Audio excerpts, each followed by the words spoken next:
You had law enforcement officers who were being captured and beaten by violent mobs egged on by Gavin Newsom and other officials.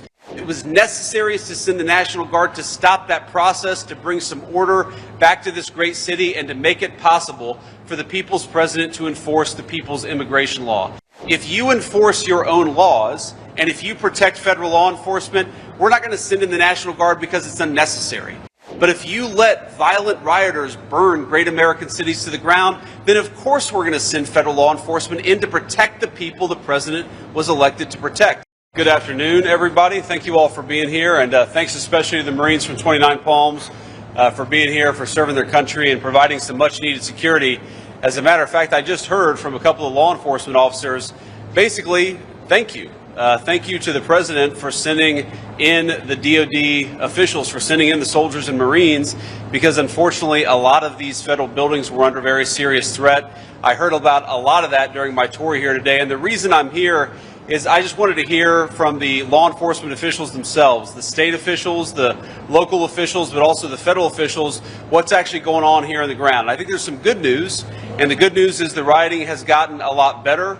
But the bad news is, as I heard from everybody, unfortunately the soldiers and Marines are still very much a necessary part of what's going on here because they're worried that it's going to flare back up. And what do I mean when I say flare back up? I think it's useful to take stock of what actually happened in the city of Los Angeles over the past couple of months. So first of all, to set the table, we have a public official in Gavin Newsom and Los Angeles Mayor Karen Bass, who over the past few years have actively encouraged illegal migration into this community, have strained public services, have strained law enforcement, and really have offered generous benefits, not to American citizens, but to illegal immigrants to break the law, to come into our country, and to receive generous public assistance for having done so. What has that done? That has created an illegal immigration crisis, of course, facilitated by the policies of the Biden administration, and there is perhaps nowhere where that crisis has fallen harder than in the great city of Los Angeles. And, you know, I landed, when I saw this city, when I was driving through to come to this FBI building, all I could think about is what a great American city Los Angeles is, and what a great tragedy it is that we have allowed illegal immigration and rioting to destroy, I think, one of the great gems of the American family. Now, these guys surrounding me represent the U.S. Attorney's Office, the Federal Bureau of Investigation. They represent immigration enforcement, and of course, we just met some Marines who represent the Department of Defense. All of these law enforcement officials were necessary because what happened is, in response to the basic federal action of enforcing immigration law, you had local officials and radical left-wing agitators who actually encouraged violence, who facilitated violence and rioting in the great city of Los Angeles. What happened here was a tragedy. You had people who were doing the simple job of enforcing the law, and they had rioters egged on by the governor and the mayor, making it harder for them to do their job. That is disgraceful. And it is why the president has responded so forcefully what happened in Los Angeles. Number one, because we've got to enforce our borders and get so many of these criminals out of our country to begin with. And number two, when you have violent agitators who make it impossible for the law enforcement to do their job, it is necessary to protect them and to defend them. We have to remember that the Friday that the riots started, before there was ever a single National Guardsman, before the President of the United States had sent in additional federal resources, you had law enforcement officers who were being captured and beaten by violent mobs egged on by Gavin Newsom and other officials. It was necessary to send the National Guard to stop that process, to bring some order back to this great city, and to make it possible for the people's president to enforce the people's immigration law. That's why we're here. That's why these guys are standing beside me. That's why we have close to 5,000 soldiers and Marines from the Department of Defense. It's because we've got to enforce the law. The president takes that very seriously. I'm happy to take a few questions, but before I do, I just want to send a message to all of the law enforcement, local, state, and federal, who frankly I think are suffering from a bit of a morale problem because they've had the local government in this community tell them that they're not allowed to do their job. I just want to let you know, from the president, the vice president on down, this administration stands with you. We're grateful for the job that you do every single day. We know that we wouldn't have a border were it not for your hard work and for your efforts, and we're going to keep on fighting for you and keep on standing with you every step of the way. I heard today Border Patrol officials tell me that they feel like the local government is sicking violent mobs on them when they go out to the community to enforce the nation's immigration laws. Can you imagine what it's like to be a federal official doing your job, doing the job the President of the United States ordered you to do, and have a mob come after you for following orders and for enforcing the American people's laws? I think it's disgraceful that we've ever gotten to this place in this country, but thank God we've got a president and an administration that is pushing back against lawlessness. We're going to keep on doing it every step of the way. So thank you to the Border Patrol. Thank you to the soldiers and Marines. Thank you to the U.S. attorneys. Thank you to the FBI. Thank you to all of you for doing what is necessary to enforce the laws of the American people. We are grateful to you, and we'll keep on fighting for you. Now I'll take a few questions. President Vance, would you say that Gavin Newsom is endangering law enforcement here in California, and what should he be doing if he was protecting them? Look, I would absolutely say that Gavin Newsom is endangering law enforcement. The law enforcement officials themselves tell me as much, that when they go out, let's say you have a Border Patrol official who needs to go out and arrest somebody, maybe a violent criminal who's also an illegal alien.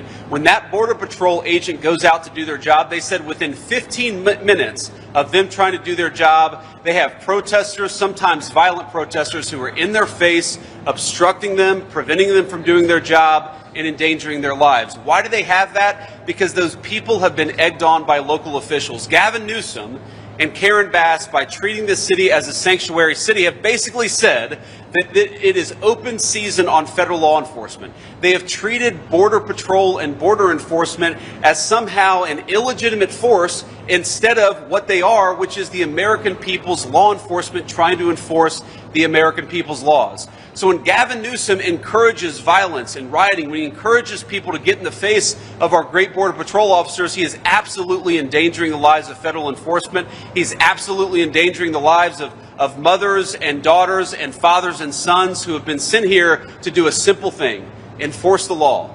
And thank God they're willing to do it, despite the fact that the local leadership of this community has made it harder on them and has in fact endangered their lives as they go about to do their important work. President, your reaction to the Ninth Circuit Court of Appeals, their decision yesterday? Just want to get your reaction to that. Yeah, well, it's interesting that for the past couple of weeks, Gavin Newsom has said that there's an illegitimate effort to send federal resources to secure a city that he refuses to secure. And what the Ninth Circuit said yesterday is that that was a completely legitimate and proper use of federal law enforcement. The president has a very simple proposal to everybody in every city, every community, every town, whether big or small. If you enforce your own laws, and if you protect federal law enforcement, we're not going to send in the National Guard because it's unnecessary. But if you let violent rioters burn great American cities to the ground, then of course we're going to send federal law enforcement in to protect the people the president was elected to protect. And I think what the Ninth Circuit said very clearly is that when the president makes a determination that you've got to send in certain federal officials to protect people, that determination was legitimate, and the president's going to do it again if he has to. But hopefully it won't be necessary. We don't want to send these great Marines to cities like Los Angeles. We only do it if we have to protect federal property and to protect the lives of our great law enforcement folks. Protesters, some of them funded by Democratic groups, who were releasing the addresses of ICE agents in hotels around here. Well, you know, it just drives home. I was actually shocked to hear this, and I didn't realize this until I was in the command center earlier talking to some of these great officials, that oftentimes you have far left agitators who are posting the names, the addresses, even the family members of some of our law enforcement in an effort to harass them, antagonize them, and even threaten their lives. And what do I take from that? What I take from that is that you have a very small group of people who are so against the idea of border enforcement that they're willing to threaten and endanger the lives of their fellow Americans who are enforcing the law. And something else I take from it is that Gavin Newsom and Karen Bass have got to stop this craziness. Every single law enforcement officer I talked to today, every single one of them said they feel like the local leadership, the mayor and the governor, are encouraging these far-left agitators. What is the justification for this? What is the reason for this? There is a broad bipartisan consensus that we ought to have border enforcement and we ought to enforce our nation's laws. So why do you have far-left agitators, egged on by local officials who are encouraging these agitators to harass and to threaten our Border Patrol. You have it because of a lack of common sense. These people need to be stopped. These people need to be told that if you threaten a law enforcement officer, you're going to go to prison for it. And that's exactly what the Trump administration, that's the message that we're sending. But look, we could do so much better, and we could have such an easier pathway for these federal law enforcement officers if the local leadership wasn't egging this on. And I think that's the great tragedy. What I see here today is the great tragedy when a mayor and a governor encourages their citizens to harass and endanger the lives of our police officers and our law enforcement officers. It's heartbreaking to see, and thank God we've got great people who are willing to persevere despite it. Just another question, Mr. Vice President. There's been back and forth about whether raids will be going on in agricultural businesses and restaurants. Could you tell us if that's going to continue or not? Well, the president's made 2 points on this that I think are very worth emphasizing. Number one, if you are in this country illegally, you are at threat of deportation, because that's what it means to enforce the country's laws. If you've come here illegally, the policy of the Trump administration is that you shouldn't be here. You should go back and then come through proper channels if you so desire. But the president has also said that he wants to focus our critical and short supply law enforcement resources on going after the really bad guys, on the violent criminals, on the rapists, on the drug cartel members. We've still got a lot of those people in our country, and that's where the president wants to focus law enforcement resources, and that's what he'll continue to do. Democrat lawmakers who keep getting handcuffed. The New York Times just did a story. They keep getting handcuffed, suggesting that the Trump administration is cracking down on Democrats. Can you comment on that? Well, I was hoping Jose Padilla would be here to ask a question, but unfortunately, I guess he decided not to show up because there wasn't the theater. And that's all it is. You know, I think everybody realizes that's what this is. It's pure political theater. These guys show up. They want to be captured on camera doing something. They want to be able to go back to their far left groups and to say, look, me, I stood up against border enforcement. I stood up against Donald Trump, when all they're really standing up for is for drug cartels to run rampant over our country and sex traffickers to be able to continue to traffic little kids into our country. That's what you're doing when you stand against border enforcement. So I think these guys, we ought to laugh them out of the building. We ought to call them out for doing what they're doing, which is grandstanding. And if they want to work seriously on border enforcement and on keeping their communities safe, the Trump administration's door is wide open. But they're not doing that. They love the grandstanding. They hate law enforcement because they hate the idea of the United States of America having a border. It's a disgrace, but it is what it is. We'll do one more question. Sure. Just another thing. Do you think that the administration has been too aggressive with the deportation efforts? Like, are non-criminals getting caught up in the dragnet as well?